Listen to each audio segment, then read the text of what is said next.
رمضان يا رمضان رمضان يا رمضان.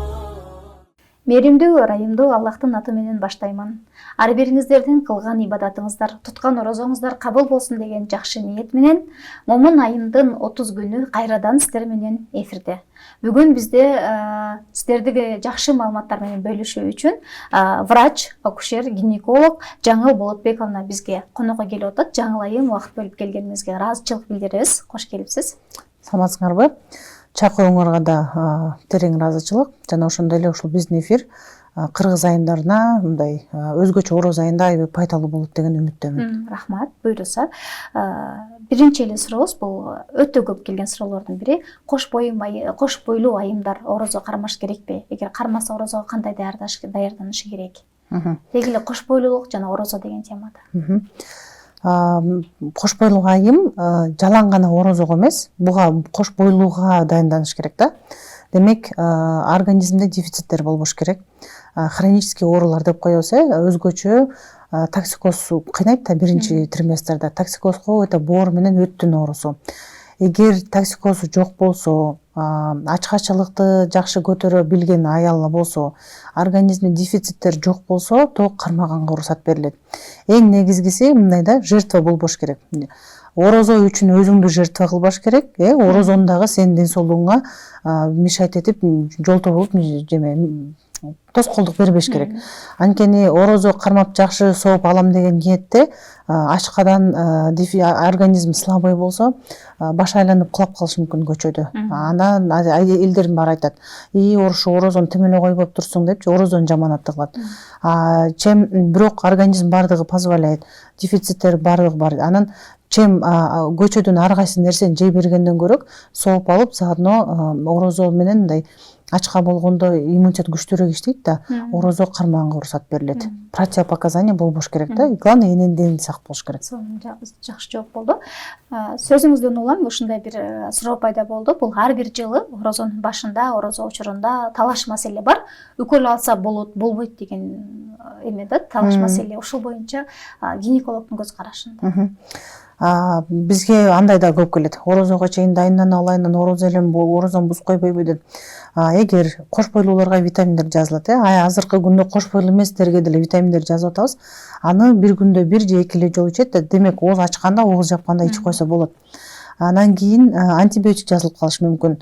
Бул антибиотик деген эгер внутримышечно болсо болот деп жүрөт, бирок бул медицина көз карашынан да антибиотик алган адам көп суу ичиш керек. Анткени бул боорго антибиотиктер бөлүнөт да, боордон сыртка чыгуучу жана бөйрөктөн сыртка чыгуучу деп. Анан эгер антибиотик алып турум, бирок суу жок болсо, боор, бөйрөк буну просто чыгара албай калат. Анан баягы 8 сааттын ичинде чыгып кетет турган антибиотик организмде 12 саатка туруп калат. То есть бул зыянын берет да. Ошон үчүн же ооз ачканда укол алат дагы, ооз жапканга чейин сууну көп ичиш керек болот. Анан жана эпилепсиясы бар оорулар, неврологический, дагы бир мындай серьезный бир хронический оорусу бар адамдарга разрешается алардын дарысын алганга. Бирок суусун кандыруу үчүн, энергия бодрость алуу үчүн витаминдерди, жана физрасторго витамин кошуп, глюкоза кошуп сайып алганга болбойт. Демек, булар азыктын катарында. Ооба. Жакында эле ушул Рамазанга даярданып жатып, жакшы бир статьяны окуп калдым. Бул статьяда сиздин кесиптешиңиз, америкалык врач, онкологиялык ооруларга орозо абдан жакшы деген түшүнүк бериптир да. Анан ушул окуп алып, аябай бир чети бул Аллахтын бизге мерими деп, экинчи чети ушул медицинанын көз карашы чын эле ушул нерсени ырастайбы деген суроону билгим келди. Бул боюнча мындай эме да, однозначно да. Анткени любой детоксту карасаңар эмне кылат? 1-2 күн разгрузка дейт, бир күн кефири дейт, бир күн көк чай ичкиле, бир күнүн бир эле фрукт жегиле дейт. Бул неме боюнча орозо болбосо деле любой медицинанын тармагында оору болсун, гастроэнтерологдор болсун, боору мындай, в общем, ар бир специалист рекомендуйт жумасына 1 жолу кишечникти тазалап тургула дейт, детокс кылып туруш керек дейт да. Анан ушул ачкачылык боюнча биз эсил токтоло турган болсок көп историялар бар. Мен дагы ошо жакында эле окугам, бир бала жашоодон ушунчалык чарчап анан кийин мен өзү өлөм деп анан комнатасына кирип кетет экен да. Бир күн жатаадан эртеси күн көзүн ачса дагы эле көзү тирүү экен, оюна жакшы ойлор келип баштаптыр да. Ачкачылык сезип атам дейт, бирок мен акаса жашоомдо тигине кылсам болмок экен. Үчүнчү күнү позитив пайда болду дейт да. Демек биз организмди деген таттуу жана камыр тамактар менен питать этип, биз только концентрация на желудок кылсалык эмес да. Бул бала болсо өлөм деген ниет менен комнатага кирип кетет, эч кандай тамак жок, анан эмне кылат? Бул организм болсо уже көңүлү бир гана курсакта эмес, уже мээси широко ойлонуп баштайт экен. Анан үчүнчү күнү болсо уже бизнес планы келиптир оюначы. Анан ошондо уже вердикт чыккан. Демек бул ачкачылык наоборот иммунитетти күрөштүрөт. Медицинада дагы айтылат, неме деп, организм ачка болгондо баягы уктап жаткан биздин таттуу менен баса берген клетканын баардыгы активизируется депчи. Процесстер, организмдер, баягы клеткалар бүт жаңырат деген это уже доказанный нерсе да. Сону жакшы, өтө жакшы жаңылык менен бөлүштүңүз. Эмизген учурда, эмизген айымдар орозо кармаса бул сүттүн сапатынын таасирине кандайдыр бир зыянын тийеби же болбосо сүт эненин сүтү ошол боюнча калабы? Качествого влиять этпейт. Анткени Кудай Таалам бизди ушундай жараткан экен, эненин сүтү саат сайын алмашып турат экен да. Сен кече балаң 9 ай 1 күн болсо, бүгүн 9 ай 2 күндө уже сүт башкача чыгат экен. Жана балаң кече жашнакай жүрүп бүгүн температура болуп калдыбы, значит интерферондор көп сүттө выделяться этет экен да. Качествого жетпейт. Вот качество эненин сүтү даже көк сүттөй болгон күндө дагы это балага по-любому прям смештен өйдө болот. Рамазандын таасири болушу мүмкүн эмес. Ооба, единственное количествого болушу мүмкүн. Эне деген суу, сүттү бергенден кийин кайра суу алыш керек да. Суу албагандыктан количество азайышы мүмкүн, бирок качество сапаты кетпейт. Жакшы. Рамазанда гинекологиялык оорусу бар айымдар алдын ала Рамазанга кандай даярдык көрүшү керек? Гинекологияда айтып кеткендей эле капельница уколдор болуп калышы мүмкүн. Же витаминдер, свечалар болушу мүмкүн. Свечаны в основном 99% биз на ночь жазабыз. Түнкүгү. Анткени орозо эмес күндө дагы биз вертикально жүргөндүктөн свеча агып түшүп калышы мүмкүн. Анда пайдасы эмне деп, ошон үчүн биз на ночь салабыз. Биз демек орозо убагында ооз ачкандага это туура келет. Уколдорду же ооз ачканда алып, анан дагы ооз жапканга чейин сууну көп ичкөнгө рекомендация берип атабыз да. Эгер мүмкүнчүлүк болсо ошонун баардыгын орозого чейин бүтүрүп алыш керек. Эгер вообще уже болбой калды, обострение ушул орозонун убагына болуп калган болсо, анда түнкү режимге өтөт. Болду. Өтө сонун чечим болду. Жаңылайым бир суроо бар да. Бул баягы жаңы динге келип, балким аябай ушундай бир сүйүүсү динге күчүп аткан айымдарбы, деги эле бул ибадатты толук кармайын деген айымдарбы?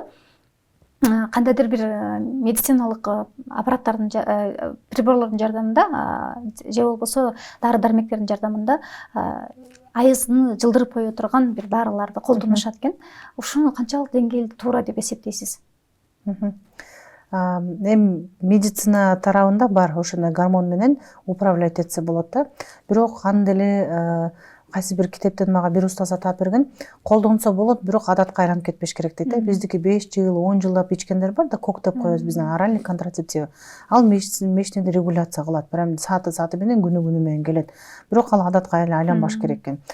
Бизде, например, учурлар болот, умрага кетем деп аткан, умра ошол күнгө дал келип калса, датасы дагы ошол күнгө дал келип калса, анда айла жок, биз менструальный циклына жараша жылдырып беребиз да. Бул вот ушул күн насип этип калды деп. Каза болбогон амал болгон үчүн. Ошо тигил жакка барганда ибадаттарын толук аткарып алыш үчүн кылып беребиз. Медицинада бул мындай кылса болот, бирок шарият көз карашында муну мен оюмча туура эмес го деп ойлойм да. Устазалардан так маалымат алыш керек. Анткени ким бирөө айткандай, Кудай Таалам аял затты ушунчалык аяп жараткан, жумасы бир айда тиги сен 28-30 күн намаз эмес, 21 күндө окуйсуң, 7 күн ушул ушу муктап алсынчы, уйкусун кандырып алсынчы деген ниет менен. Бул да болсо мындай бир чети сыноо, бир чети Кудайдын боору урганы болуш керек да. Так суроону устазалардан сураш керек. Демек сиз медик катары, гинеколог, акушер катары бул нерсени сунуш кылбайсыз? Жок, анткени любой гормональный дары бунун последствиясы бар. Тем более гормоналдык дарыны 3 ай көрсөтмөлөр боюнча 3 айдан кем болбош керек да. Анан бүгүн 10 күн ичип таштап коюп, 20 күн, 1 ай ичип таштап койгон бул оюнчук эмес. Сонун жооп болду. келип бизге убактыңызды бөлгөнүңүзгө жана бизге өтө пайдалуу маалыматтар менен бөлүшкөнүңүзгө ыраазычылык билдиребиз. Силерге дагы ушул эфирди актуальный суроо менен алып чыкканыңарга терең ыраазычылык. Ушу канча айым көрсө өздөрүнө бир жакшы маалымат жана орозону жакшы туура тосот деген ойдомун да. Ошондой эле ар бир мусулманды ушул ыйык майрам менен чын жүрөктөн куттуктаймын. Биз бул айды аябай күтөбүз. Бир айдын ичинде 1 жылдык соопторду кылып калалы деп жанталашабыз да. Анан баарыңына кыргыз айымдарга, бүт Кыргызстан элине, негизи эле дүйнө жүзүнө тынчтык, ден соолук жана Рамазан айы куттуу, берекелүү, сооптуу болсун. Чоң рахмат, айтканыңыз келсин. Эркиндикти сүйгөн эркин өлкөм үчүн Кудайымдын жакшылыгын, тынчтыгын тилөө менен биргеликте биз дагы бүгүн эфирибизди жыйынтыктайбыз. Үйдүн куту болгон ар бир айымга ден соолук каалайбыз. Ар бириңиздердин туткан орозоңуздар, кылган ибадатыңыздар кабыл болсун. Ассаламу алейкум ва рахматуллахи ва баракатух. رمضان يا